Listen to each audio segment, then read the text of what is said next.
Hail and welcome to Geek Freaks. I am Frank. Today, I'm joined by entertainment publicist and journalist Maddy Myer, the mind behind a brand new pop culture podcast called Maddy Mania. If you've ever gone from casual interest to a full-blown spiral in about 5 minutes, this show is basically made for you. Each episode is part insider chat and part joyful obsession, jumping between things like WWE and Broadway, comic books, Ariana Grande, Smallville, Teen Wolf, basically everything you can geek out about. But before we get into the podcast, I want to start with Maddy's career as a publicist. What it's really like to be working behind the scenes in entertainment, because that perspective is a big part of what makes Maddy Mania feel different. Then we'll get into why she created the show, how she picks her topics, and what makes her lose her mind and get into that mania. Alright, let's begin with our chat with Maddy.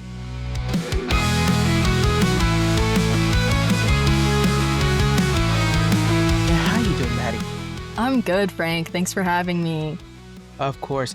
Now, Maddy, you're first known as a publicist, and when people think of a publicist, they think of red carpets and stressful calls with clients. Can you tell us what a publicist actually is doing in Hollywood? Yeah, so that is part of it. That is the high stress that you see in the movies, on TV, and if you're lucky enough to see them in action in person, they're usually the ones in like a black suit by all the celebrities. So that is part of the aspect of being a publicist, but also a lot of it is building this brand for your client. Whether they have a new project or something else launching, you want to get as much publicity around that as possible. And that's a combination of course, doing a premiere in person or a screening, whatever it might be, but also getting, those press junket interviews that you see, making sure that like all the talking points are ready and they're media trained and they know exactly how they want to articulate themselves and whatever project or whatever else they might be promoting. So you are basically like their image makers. You are who's in charge of making sure they look good on camera and off camera sometimes, and making sure that their brand and their image stays in a positive light. Nice. Is that something that you set out to be, a publicist, and how did you get into that? Yeah. Actually, I started as a nursing major in undergrad. I thought I wanted to be a nurse. I knew I was like a pretty good communicator and I wanted to interface with people every day in my job. And like, I'm a Gemini and I didn't want to have a boring kind of desk job 24/7. I wanted something with flexibility every day.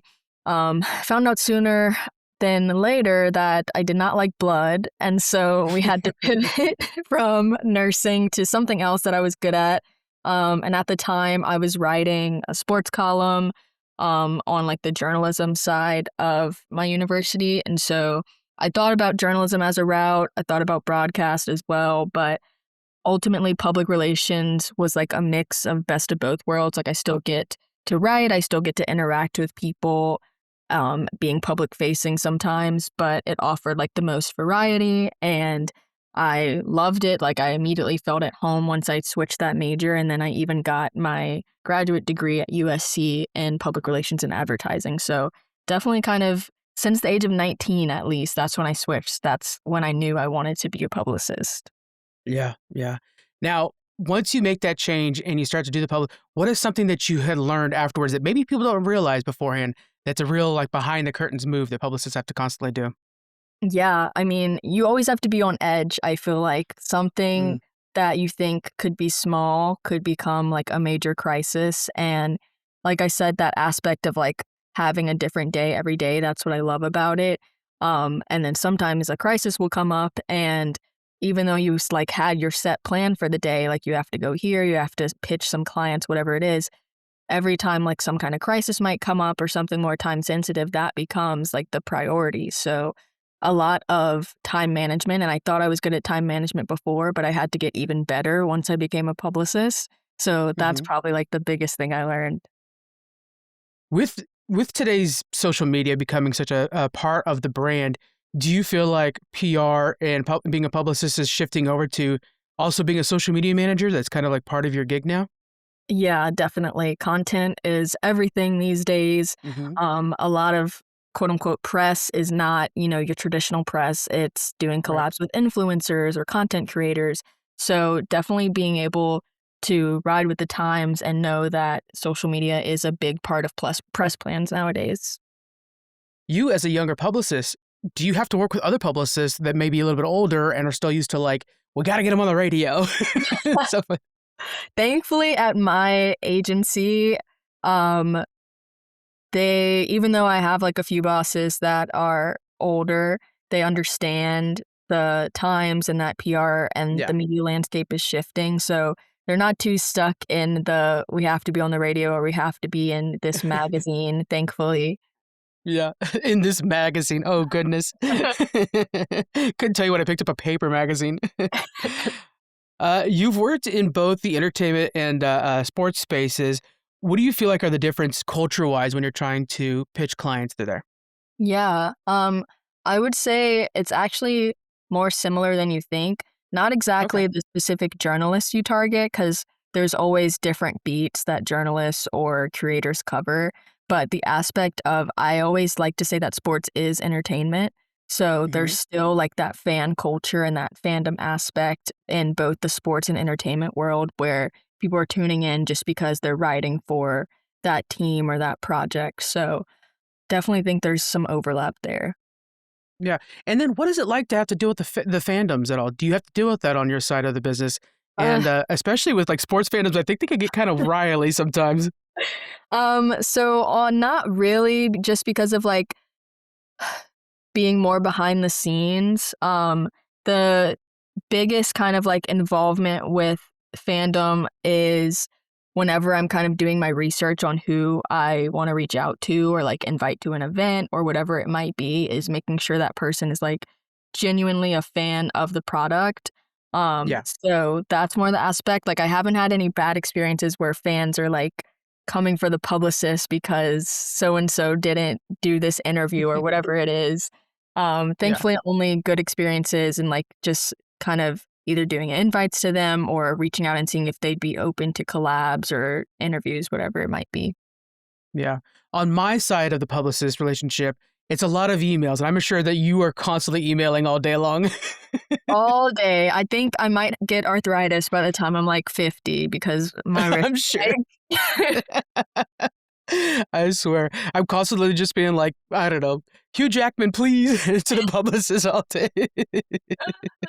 That's funny. One of uh, my close childhood friends, she like Wolverine is her alt. She went to Hugh's like one man show thing that he did last oh, year yeah. in New York. She went to like 3 of those dates and I'm like, girl, that's me with Ariana Grande, so I get it. Oh, my God. Yeah. After Wicked, for sure. Oh, that was so good. Um, what is a piece of advice you'd give to somebody who's interested in joining that field? Because it does seem like something that you have to already be on the inside to really get a publicist job. Yeah, definitely start early. Once I Hmm. kind of did that transition, like I mentioned, from nursing to PR, I was like, gotta crack down on some internships. Yeah. And even if it's not like directly in the exact field of PR you want to go into, because there's so many different buckets. Like I did a government, nonprofit, and a like hospitality internship before I did an entertainment one, just to kind of get like some experience under my belt. So even if that's like the route you have to go, every kind of experience is valuable because you learn from different folks that have been in the industry for longer than you, of course. And then my other like piece of advice besides getting into internships early is like work on your writing. That's Yeah. why I like having like some journalism or freelance one-offs every once in a while just to work on my writing, because you do a lot of writing as a publicist, even more than you imagine, even if it's like 20 emails a day, whatever it might be. So just always working on your writing craft. That's a good point. That's really good. I Yeah. think with modern TV, we're starting to see more of these kind of behind Hollywood shows, hacks, studios, Wonder Man, we just had Wonder Man, and we're getting a little bit more of a peek at publicists. What do you think is the most accurate adaptation of your field so far? Ooh. By the way, love all those shows. Yes, me too. This this might be like an unpopular opinion. It might be a hot take, but I loved the studio, and I do have Hmm. some folks that are like, that's not accurate. But I think like out of what is out there right now, I think it might be the most accurate portrayal, at least from like what a studio executive would live like day to day, and the fact that your press plans could totally blow up like that Yeah. Kool-Aid movie in in the show. Spoiler if you guys didn't see it, you should watch it. But yeah, so I think that's a good depiction, like definitely over dramatized a little bit, but the actual role of like doing the press plan and like making sure all the schedules are aligned and everything else like that is what's going on. God, it just sounds so hectic. I don't envy you on that. That's crazy. Ugh, that poor Google Calendar. Oh no, for real. It's funny because like whenever I first started in PR, I was in grad school at the same time. So I would have 3 calendars. I would have my work calendar. No, I would have 4. I would have my work calendar. I would have my like school calendar for classes that were like at night. I would have my personal like social life calendar. And then I would have my all together how to balance it all and make sure I'm not double booking myself. So definitely like I say I need to work on my patience and I do, but it's also because like I feel like you get pulled in so many different directions and like things can change on a whim. So you have to, that's something I should have said earlier, like being a publicist, you have to be adaptable and flexible for sure. Oh, I could imagine. I could imagine. Now, at what point did you decide I need my own platform to share some of my opinions and want to start Maddy Mania? Yeah. I feel like I've been thinking about building like my own IP for a little while. More seriously, I've been thinking about, honestly, since the age of 19, whenever I first started in PR, is that I wanted to own my own agency one day that was specifically sports and entertainment because I feel like that's my bread and butter. And this is kind of like the first step to that in the 5-year plan. And that's like the business mindset of it. But then the like fun mindset of it is that I really just wanted a platform where I could yap and talk people's ears off about things that I'm like super passionate about. And I feel like my mom and best friend can only hear so much before I'm like, dang, I'm sorry guys. Like I'm just hyper fixated on this right now and I can't shut up. So I wanted to be able to have like a platform to do that and hopefully build community of other folks that are like have the same kind of mindset or interest and want something to listen to and honestly build community because I think a big part of fandom is that community aspect. Like I've met some of my closest friends at like concerts or wrestling events. So all of that to say, I think the timing is right too because like I'm in that mid-20s age where they say it's like the quarter life crisis, but instead of like letting that actually happen, I was like, no, I'm going to use it as fuel to like start something that I'm really passionate about. It's funny that you mentioned your age.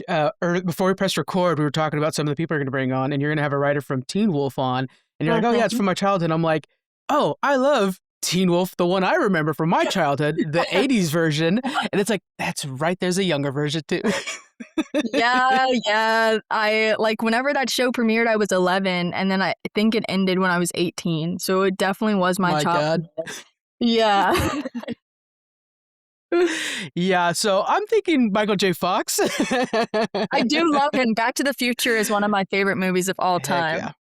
What a classic. What a classic. What skills as a publicist do you plan on bringing to your show?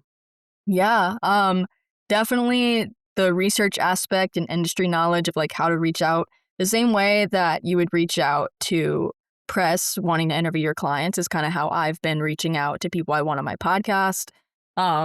Being like as professional as possible, but also personable and like making sure that I'm not overwhelming them over email with like too much info. So that for sure. And then like also the writing aspect because I'm like writing scripts, I'm writing like interview questions that I want to ask the guests that are going to be on the podcast. So honestly, like I feel like it's prepared me a lot for launching this podcast and even like talking to you right now. I knew how to do that because I'm a publicist and I knew like this would be a good kind of cross collaboration between both of our platforms. Yeah. Now you're talking when describing your podcast, you talk about it as a mix of that fan spiral and inside chat. How are you going to find that balance and what kind of balance are you looking for? Yeah. So I think the balance is going to be depends on the episode, how much I'm going to be balancing, to be honest. So the way it's kind of like the structure is first part of the episode is like, me kind of spiraling about whatever the topic may be, my favorite ship in Teen Wolf, whatever it is. And then also giving that like insider part of, well, this show was so famous and popular because of XYZ, and they did Yeah. a really great job with this campaign for Comic-Con or whatever it might be. And then, well, after that, we'll like transition into the interviews with the experts that are also in the field because they're related to that project. You you spoke about Comic Con. How is that making a play in the modern publicist world? Is that becoming more and more prominent? I would say, yeah. We include our clients at Comic-Con all the years that I've Yeah. been at my agency. I remember again growing up, like I was big into the Arrowverse, the CW superhero Same. shows. And Yep. yeah, they like every time they were at Comic-Con, I was like tuned in because you knew they were going to drop the most exclusive trailer or clip or photo. They might say something that they're never going to say anywhere else, and it's super exclusive. And I think like exclusivity is everything in the modern Yeah. publicist realm. And so Comic Con is a really good high profile event to kind of announce those kinds of things.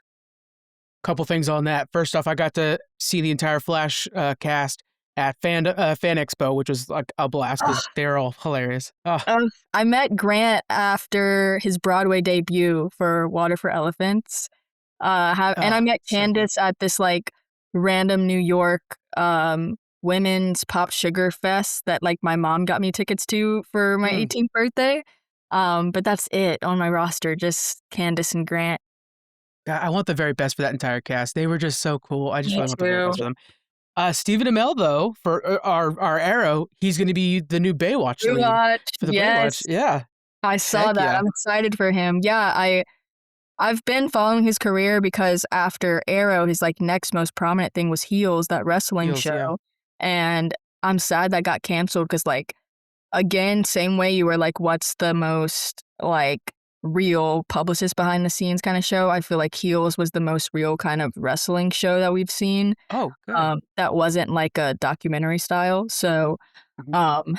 yeah, big fan of that show. Yeah. That's awesome. Oh, goodness. When you're trying to choose a topic, what's making the cut for you? Is it just based off of your passion, or are you also going to be following the trends? Starting off, it's just going to be based on my passion, and Okay. I feel like I could have years worth of episodes just from that alone because of how many different things I've been interested in. And it doesn't even have to be like I'm 100% obsessed with it right now in this very moment because I plan to have like a Hannah Montana episode, which that was like my hyperfixation at 6 years old. And now it's like the 20th anniversary at me being 26. And so I feel like it's just, I need to do it. Even though I haven't really thought about that show in years, like I've still followed Miley's career, but I think different things like that, like anything that kind of I was passionate about from like early on to now could be fair game. How does passion play into your publicist side of life? Do you ever pick a client or push a client in a certain way because you know the project has some rich fans? Yes. Good. Anytime I like see a project that I personally like or I think is just gonna make big waves and be kind of like talked about for a while, I love to go after clients like that, that are attached to those projects because I know we can do really good work together, not only because I know the show, but also because I know the fandom. We touched on social media and how that's a big part of your job as a publicist. How will you be using social media with your podcast? That's something that, as somebody who communicates with other podcasters, we're constantly talking about how to effectively use social media, and it's always a guessing game. What are you going to be doing? Yeah, I started doing like a little rollout at the beginning of Feb with different like images and things like that. But the biggest thing is whenever like the interviews are fully edited, I'm gonna drop clips on there, both on Instagram and TikTok with the interviews. And then the like full video will be available on YouTube and hopefully just kind of like build a rhythm that way with clips. And then every once in a while, like do an Instagram live here or there, like hear from the host. Yeah, honestly need to flesh out the social media plan a little bit more It's post-launch. hard. I feel like I did a good job pre-launch and I have like every day what I'm going to post, but after the episodes start rolling, I need to kind of lock in on what else I'm gonna do. What we noticed on our side when we started back in 2018 was all about looking like a brand. And now it's more about being as authentic as possible. As much work, I put so much work into looking like I don't put work into stuff. it's so hard. I'm just not used to it. But that seems to be I the feel thing. What is some of the dream guests you're hoping to have in the future someday? You heard me tease it before. Absolute dream guest would be Ariana Grande. She's been my like favorite since I was 13. So pre-Wicked, like around Victorious ending era. She's been one of my faves. So she would be an absolute dream guest. Also CM Punk. He is my favorite wrestler of all time. Oh, he's so entertaining too. I love him. I've met him twice from like different signings at a con and WrestleMania weekend, but just to like actually have a full sit down talk with him would be really cool because Maddie lore, but I'm straight edge, and like the main reason I am is because I like grew up on this man like being straight edge and proclaiming it. So it's been like a really good inspiration for me. So those are my two dream guests for sure. You've already got a really great lineup of guests coming up. The show's launching March 5th. Can you give us a little tease of some of the guests you got coming? Yeah. So you guys will see one of the wrestling greats. He's great on the mic. He was great in the ring. Had a great run in both WWE and TNA, EC3. We'll hear from a writer and composer behind Teen Wolf that helped develop the show's sound and style. And we'll also get to hear from one of K-pop's greatest producers behind groups like NCT, SHINee, aespa, etc. I love the wide range. There's a little bit of something for everybody. That's so fun. So I make sure wanted you guys to are following that like first week with like I have a sport, I have a TV/film thing, and then I have like a music thing. So trying to knock it out that way. Yeah, you're building a community that's into everything and wanting to learn more. Yeah. Make sure you guys are following all the links in the description. I want to make sure you guys are following up and subscribing to Maddy Mania immediately. To close out, do you mind if we do some lightning questions? Let's do it.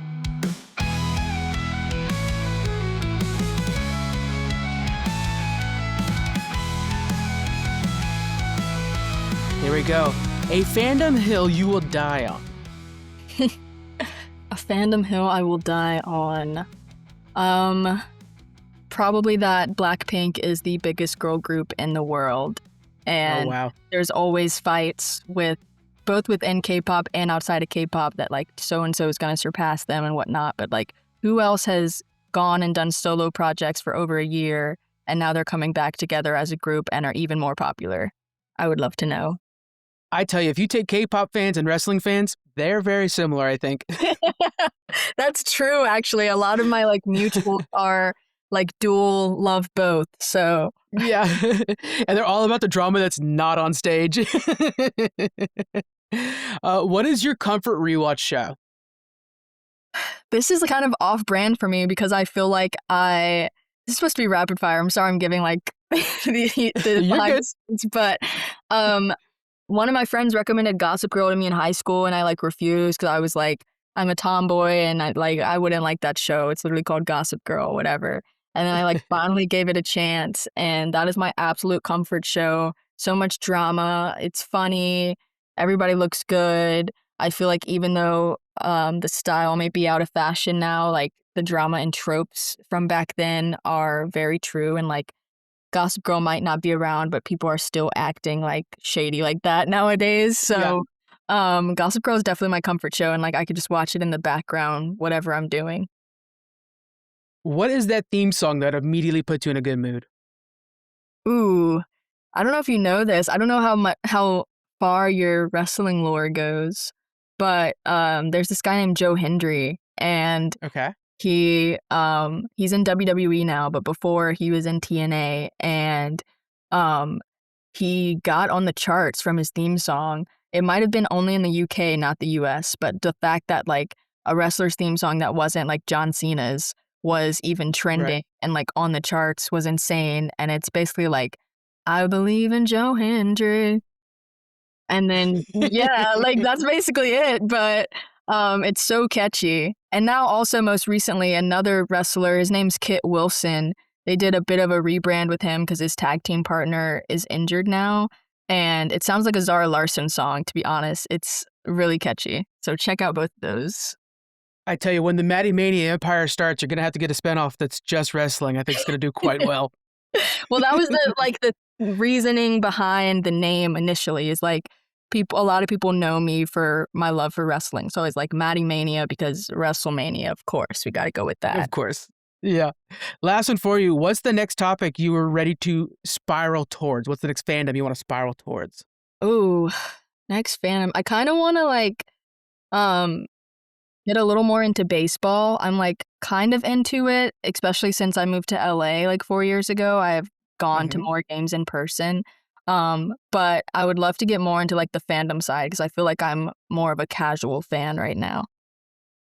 Yeah, that is something that it's like, there's a lot of teams out there. I even got local teams, but it's just, I don't know. I'm such a football fan, so it's hard to watch baseball. It takes its time. It breeds, we'll say. Basketball, yeah. Basketball is my number one. Oh, besides wrestling, of course. But like, it took a while for me to get into baseball because I was like, this is a lot slower. Yeah. I love basketball too, but I'm a Kings fan, so sometimes it's just hard to watch. We keep looking back at like 2001 was the time. Oh, goodness. Well, Maddy, it's been an absolute delight having you on. I really appreciate it. I hope everybody heads to the description right now, follows Maddy Mania, and we'll have the links to your socials as well so people can follow you up there. Maddy, thank you so much for joining me today. I appreciate it. Thanks so much, Frank. It was awesome. Had a really good time. Appreciate it. Great. All right, everybody. We'll see you on the next one. Bye.